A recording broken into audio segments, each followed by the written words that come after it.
Hello everyone, back. आज हम देखेंगे HTML एट्रीब्यूट्स। तो HTML एट्रीब्यूट्स जो होते हैं वो HTML एलिमेंट्स के बारे में एक्स्ट्रा या एडिशनल इंफॉर्मेशन प्रोवाइड कराते हैं।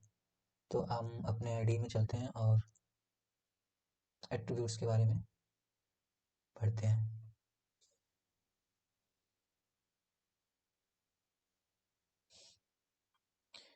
ये मैंने एट्रीब्यूट्स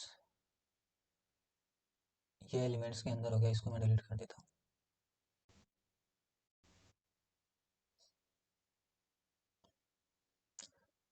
तो मैंने बताया था कि यहाँ से भी हम फोल्डर क्रिएट कर सकते हैं और टर्मिनल से भी कर सकते हैं। तो इसके पहले वाले लेक्चर में मैंने टर्मिनल से फोल्डर क्रिएट किया था, आज मैं यहाँ से करके बता देता हूँ। फोल्डर का नाम होगा, आज हम पढ़ेंगे एट्रीब्यूट्स।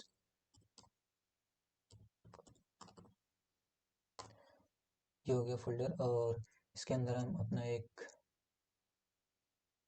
फाइल बना लेते हैं, index.html। ओके, अब अपना shift 1 प्रेस करते हैं, यानी एक्सक्लेमेशन। इससे हमारा HTML का कोड जनरेट हो जाएगा। और टाइटल चेंज कर लेते हैं।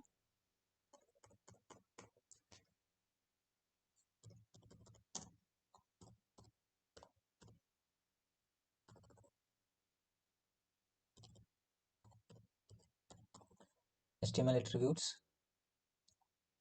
अब हम एक एक एट्रीब्यूट्स के बारे में देखते जाएंगे। तो यहाँ पे इतने में हम देख सकते हैं अपने कुछ एट्रीब्यूट्स, जैसे ये लैंग है। ये एक एट्रीब्यूट्स है जो हमारे डॉक्यूमेंट के लैंग्वेज के बारे में बताता है। ये स्टैंड फॉर इंग्लिश। तो ये वैल्यू और पेयर के रूप में आता है। ये लैंग जो हो गया, ये नेम और वैल्यू के पेयर में आता है। लैंग जो हो गया नेम हो गया, और en जो हो गया वो इसका हो गया वैल्यू। किसी भी एट्रीब्यूट या एलिमेंट के बारे में जानना हो तो उसके बारे में हम डिटेल में MDN रेफरेंस में जाके देख सकते हैं। इस पर क्लिक करो और इसको करो। अब यहाँ पे लैंग एट्रीब्यूट्स के बारे में डिटेल में कुछ भी जानना हो तो MDN का रेफरेंस पढ़ सकते हो। यहाँ पे लिखा है the lang global attributes help define the language of an element. तो हमने वहाँ पे HTML में इसको डिफाइन किया था, HTML एलिमेंट में यहाँ पे डिफाइन किया था, यानी ये पूरे डॉक्यूमेंट के लैंग्वेज को डिफाइन कर रहा है, इंग्लिश। यहाँ पे देख सकते हो हम एक पर्टिकुलर एलिमेंट पे भी लगा सकते हैं, जैसे इस पैराग्राफ के लिए। इस पैराग्राफ में यहाँ पे इंग्लिश में लिखा हुआ है, तो यहाँ पे हम अपना लैंग एट्रीब्यूट्स इंग्लिश में कर लिए। और ये जो होता है ये कंट्री कोड होता है, GB। और ये यहाँ पे लैंग, ये हो गया हमारे एट्रीब्यूट का नेम, और ये वैल्यू हो गया FR स्टैंड फॉर फ्रेंच। तो यहाँ पे जो हम अब मेरा कंटेंट है, हमारा कंटेंट है वो किस में है, फ्रेंच में है, इसलिए यहाँ पे लैंग हम फ्रेंच में यूज किया। और इसके बारे में डिटेल में जानना हो तो आप लोग इसमें डिटेल में देख सकते हैं। यहाँ पे हर एक लिस्ट की वैल्यू में लैंग्वेज को अलग अलग दिया गया है। यहाँ पे फ्रेंच है, यहाँ पे स्पेनिश है, यहाँ पे जापानीज है, यहाँ पे कोरियन है। तो इसको आप लोग अच्छे से डिटेल में जानना हो, देखना हो तो देख सकते हो। मैंने बता दिया कि MDN पे आप लोग किसी भी एलिमेंट, किसी भी HTML के बारे में जानना हो, CSS जावास्क्रिप्ट, तो यहाँ पे आके देख सकते हो। हम अपने नेक्स्ट स्लाइड में देखते हैं। तो यहाँ पे दिया हुआ है वही चीज़ जो हम लोग डिस्कस किए हैं पीछे। All HTML elements can have attributes and attributes provide additional information about elements.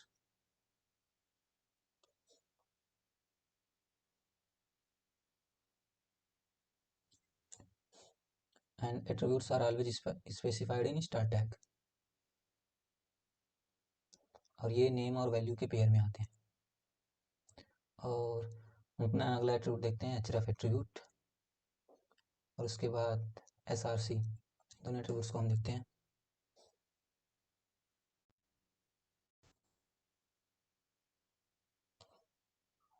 href attributes आता है हमारा किसके साथ, एंकर टैग के साथ, href। तो यहाँ पे मान लो कि हम YouTube का लिंक अपने वेबसाइट में प्रोवाइड कराना चाहते हैं। YouTube का लिंक यहाँ से कॉपी कर लेते हैं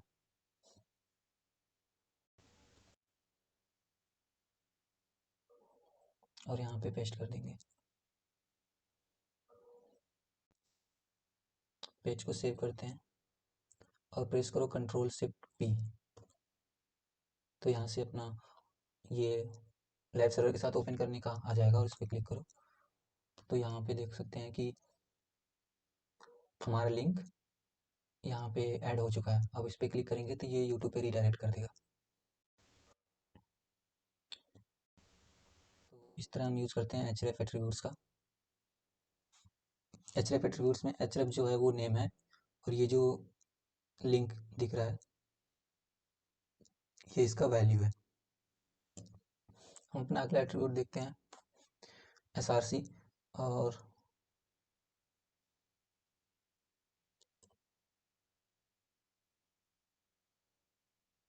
ऐसे हम देते हैं HTML कमेंट को। मैं बीच बीच में पीछे वाली चीज़ें बताता रहूँगा जिससे आपका रिवीजन भी होता रहेगा।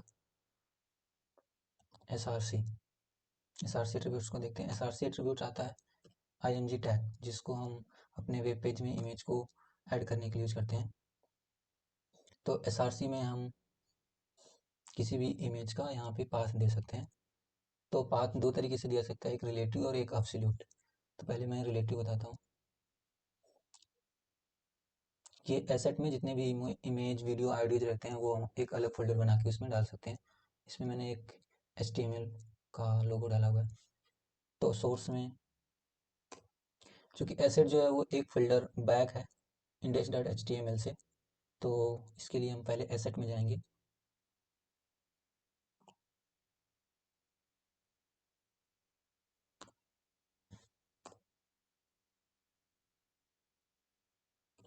एसेट में जाने के लिए हम यूज करेंगे यहाँ पे एक, क्योंकि ये एक फोल्डर बैक है तो हम स्लैश यूज करेंगे।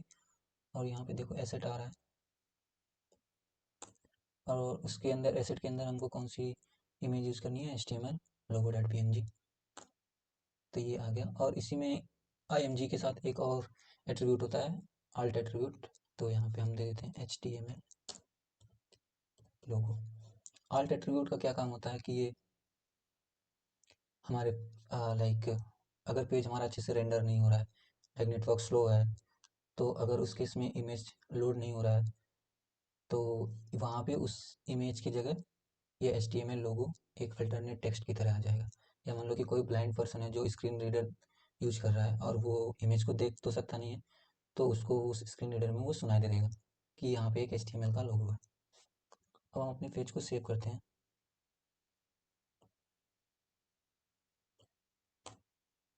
यहाँ पे देख सकते हो ये लिंक है और ये HTML का लोगो आ गया। तो ये हमने यूज किया रिलेटिव लिंक। नेक्स्ट हम एब्सोल्यूट लिंक भी यूज करके देख ले रहे हैं img src। लेट्स से कि ये HTML का लोगो है, और यहाँ से हम इसके इमेज एड्रेस को कॉपी करते हैं और src में यहाँ पे पेस्ट कर देते हैं। ये देखो ये पेस्ट हो गया, इतना बड़ा लिंक है। इसको सेव करते हैं और अपने पेज को देखते हैं दोबारा से। अब ये देखो इसके बगल में दूसरा जो HTML का लोगो था वो आ गया। तो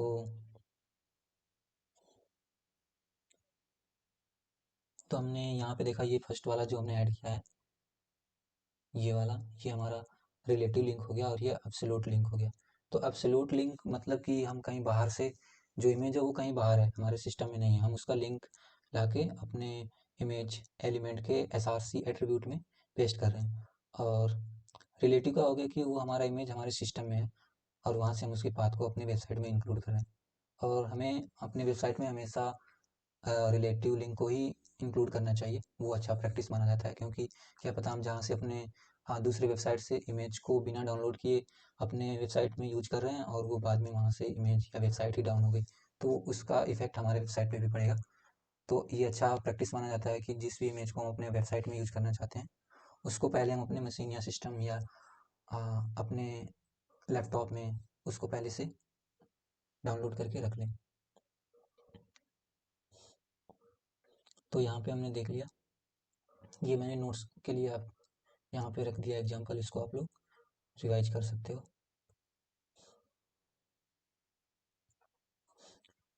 नेक्स्ट जो हमने देखा कि वही एब्सोल्यूट यूआरएल और relative URL. Absolute URL link to an external image that is hosted on another website. जो हमने HTML का लोगो का लिंक गूगल में सर्च करके लगाया था, वो एग्जाम्पल था एब्सोल्यूट यूआरएल का। और रिलेटिव यूआरएल क्या होता है? Links to an image that is hosted within the website, our own website. In this case first we download the image, तो उसको हम अपने फोल्डर में डाउनलोड एसेट में डाउनलोड करके रख लिए थे, वो वाला एग्जांपल वो रिलेटिव होगा। और हमें हमेशा रिलेटिव यूआरएल्स का ही यूज करना चाहिए, इसका रीजन मैंने आपको बताया अभी। और नेक्स्ट एट्रीब्यूट्स है हमारा विड्थ एंड हाइट एट्रीब्यूट, तो इसको हम देखते हैं। और alt एट्रीब्यूट्स को हम देख चुके हैं पहले ही। The required alt attributes for the img tag specifies an alternate text for an image. If the image for some reason cannot be displayed, this can be due to slow connection or an error in the src attribute. कई बार क्या होता है कि जो अपना यहाँ पे attribute, यहाँ पे जो अपना src में जो पाथ प्रोवाइड करते हैं, जो लिंक प्रोवाइड करते हैं, उसमें कुछ एरर होता है, तो उस केस में वो इमेज तो रेंडर होगा नहीं हमारे पेज में, यानी दिखेगा नहीं हमारे पेज में, तो उस केस में उसके जगह में अल्टरनेट ये टेक्स्ट दिख जाता है। और if the user usage A screen reader, जो मैंने ब्लाइंड लोगों का केस बताया उस केस में, तो अल्टरनेट ये अल्ट एट्रीब्यूट हम लोग देख चुके हैं। अब हम देखते हैं the width and height attribute.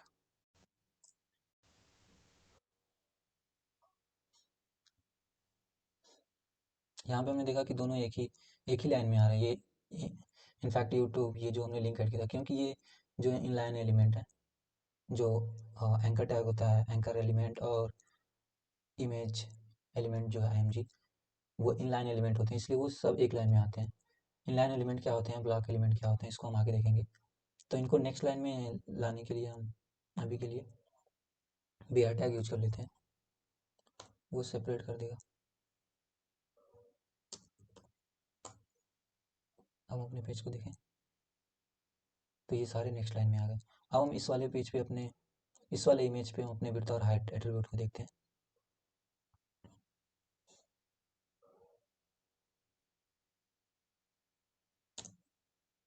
Width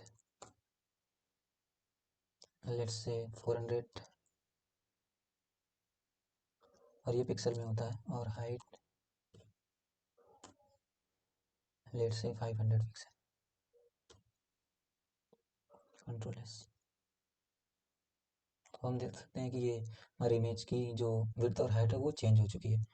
तो हम अपने अकॉर्डिंग जैसी हमें नीड है हमारी इमेज की, कितनी बड़ी चाहिए कितनी छोटी चाहिए, तो उसको हम अपने लाइक विड्थ और हाइट एट्रीब्यूट से उसको चेंज कर सकते हैं।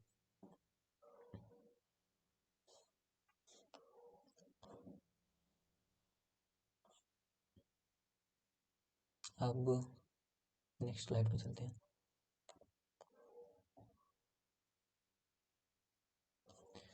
हाँ, इसमें बता रहा है स्टाइल एट्रीब्यूट और ये लैंग एट्रीब्यूट। तो लैंग एट्रीब्यूट के बारे में हम पहले डिस्कस कर चुके हैं। ये हमारे You should always include the lang attribute inside the HTML tag to declare the language of the web page. This is meant to assist search engine and web browser. Basically ये हमारे SEO search engine optimisation के लिए ये useful होता है।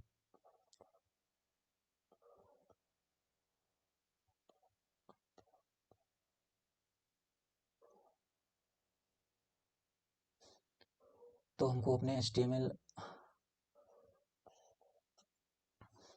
Tag में ये Lang attribute को इंक्लूड करना चाहिए। इनफैक्ट हम अलग अलग एलिमेंट जैसे पैराग्राफ, अलग पैराग्राफ के लिए भी यूज कर सकते हैं लैंग एट्रीब्यूट, जो कि हमने देखा था जब हमने लैंग एट्रीब्यूट को डिस्कस किया था। अब देखते हैं अगला हम अपना स्टाइल एट्रीब्यूट। तो यहाँ पे देख लेते हैं कि ये that style attribute is used to add style to an element such as color। जैसे हमें अपने एलिमेंट के कलर को चेंज करना है, उसके फॉन्ट को चेंज करना है, font style, font size, background जो भी चेंज करना है उसको हम अपने स्टाइल एट्रीब्यूट के द्वारा चेंज कर सकते हैं। बेसिकली स्टाइल तो हम CSS के द्वारा भी चेंज कर सकते हैं। तो अभी हम HTML पढ़ रहे हैं, तो यहाँ पे उसके बारे में हम देखते हैं HTML स्टाइल एट्रीब्यूट के बारे में।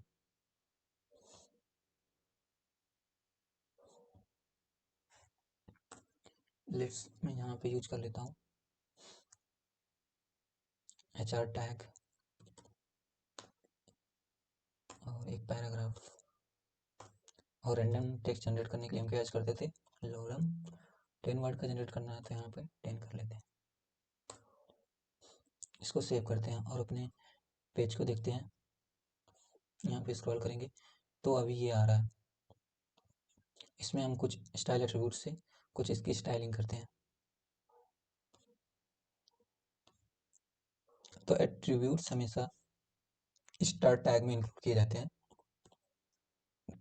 देखो ये ऑटो कंप्लीट कर रहा है स्टाइल, और यहाँ पे हम कलर कलर को करते हैं।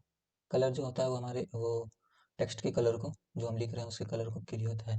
जैसे हम कौन सा कलर, ब्लू कलर चाहते हैं, ब्लू चूज कर लिया। इसको सेव करते हैं। देखो इसका कलर चेंज होकर ब्लू हो गया। लेट्स सी, इसका हम फॉन्ट साइज भी चेंज कर सकते हैं, फॉन्ट स्टाइल भी चेंज कर सकते हैं। वो लोग आप लोग सब कुछ करके देख लेना एक एक चीज। इसके साथ कोड के साथ खेलना, देखना क्या चेंजेस हो रहे हैं।